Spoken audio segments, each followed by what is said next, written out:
Alright. So hold up. What was the summary of this again? Just a summary. The scenario is that it would definitely help Ukrainian soldiers and others that they could see through the tanks. They could see through their tanks. Identification. Okay, I see. Yeah, that could. Okay, so like they could see where they are in the tanks? Yes. Okay, I see. So in other words, well, they can they see the tank itself with this form? Or just see through the tanks? They just see through the tanks while they're still on the interior of it. Okay. Alright, so they could see the interior. Okay. Alright, I see. So this could I guess this could probably be tactical, technically. Could it? Yeah. Yeah, I guess so. It could technically be tactical. So how do these things react? Is it thermally? I am not sure. Hold on, let me see here.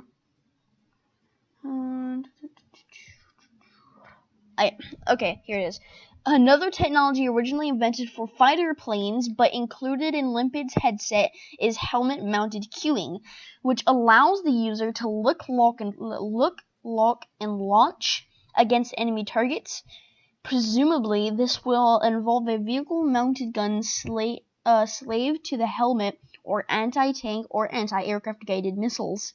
The Ukrainian system isn't the first mixed reality system for armored vehicles. Israel defense contractor Elbit Systems recently introduced its Iron Vision system. Iron Vision, however, does not appear to be rooted in consumer technology.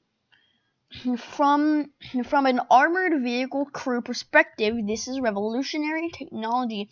For hundreds of years, tankers have stared at the armored walls of their vehicles stared at the armored walls of their vehicles from the inside, wondering what they could see if they could just see through them. Now vehicle crews can, using tanks and infantry fighting vehicles as though the walls weren't even there. Here, Elbit's promotional video to. Okay, never mind. Sorry, it's a different piece. Anyways, hold on, guys. I'm going to show my subscribes what the helmets actually look like. So here it is. That's what the helmets actually look like. Yeah, that's what they actually look like. So around here, you can see that they have a little strap-on thing to go underneath their chin, and they have a flashlight here. And this is, I'm guessing, the goggle to actually allow you to see through the thing. So yeah, that's just a little thing right there. So anyways, that's what they look like. And there's another. Hold on. There's another thing that I would like to show you guys. Where is it? Alright, here it is. This is what the things actually look like. That's what they would look like while they're using it. And also, I'm assuming that button right there. See that button? Well, let me see if I can scroll up real quick. Right, see this button right here? I'm assuming that's what you would use to turn it on, but I'm not sure. I'm not an expert on these things. So, anyways, that's what it would look like. And you would have, of course, the navigator, the driver, and the gunner, and all that kind of stuff, the radio equipment down there. And then you would have the guy looking through the tanks to see the things. And at this point, they wouldn't even need the slots right there, as you can see, because at that point, they would just be able to see through the things, so they wouldn't even need them. And that's what I think would come to the conclusion of silent but deadly. Because actually, it'd be more like invisible but deadly. It'd be more like invisible but deadly. And yeah. Sorry, That's not like silent, I think. So I would find that. Sorry, eating Cheez-Its. Good. If you ever eaten a box of Cheez-Its, if you haven't eaten a box of Cheez-Its, like, what are you doing with your life? Just go eat one right now. Pause the video. Just go eat one. Anyway, so, I find it that at this point, we could come to the conclusion that it would be completely, invisible and deadly, because it would be extremely difficult for anyone to outmatch this kind of technology, because as of recent, America has gotten things that could possibly, but as of recent, America has actually had things that could possibly, turn these goggles obsolete, because we have things like laser guns, rail guns, and laser guided bullets, and we're even getting into the development of I guess you could call them light swords / lightsabers.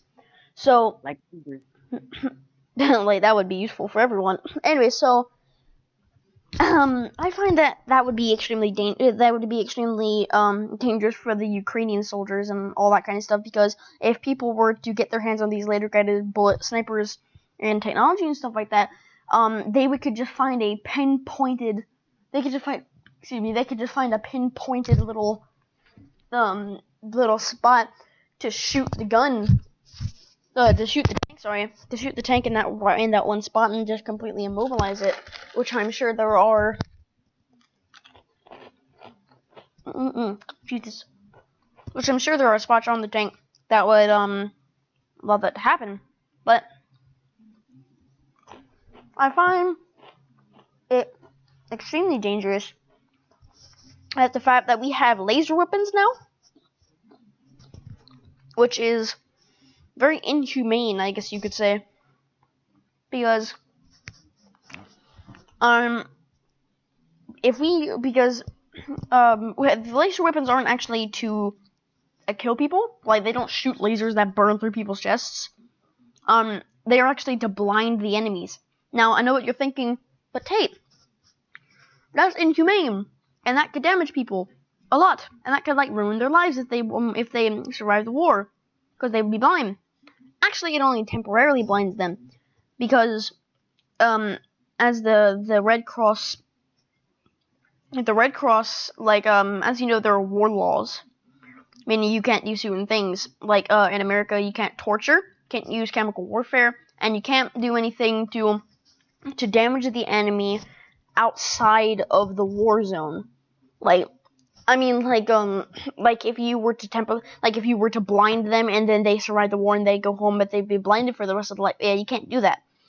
You can't make them deaf either. That's why concussion grenades and flashbangs and stuff like that only temporarily blind and temporarily deafen people, because otherwise it would be a violation of the National Red Cross Society's war laws, and that would just cause an outrage. So, Aaron, what do you think about this? Wait, what in particular do you think should I add? Anything really. Your choice. Okay, the light swords. Okay, so flashbangs versus the light swords. Let's give that as an example. Or light swords. Okay, lasers. the laser guns. Still light swords. Okay. I'll blind you. I'll poke you in the eye with a stick. Okay. Alright, let's get on. So the flashbangs versus the lasers. Okay. So the flashbang is sort of a 360-degree all-around type, is it not? Yeah, it is. Yeah, precisely. Okay. Versus the laser in a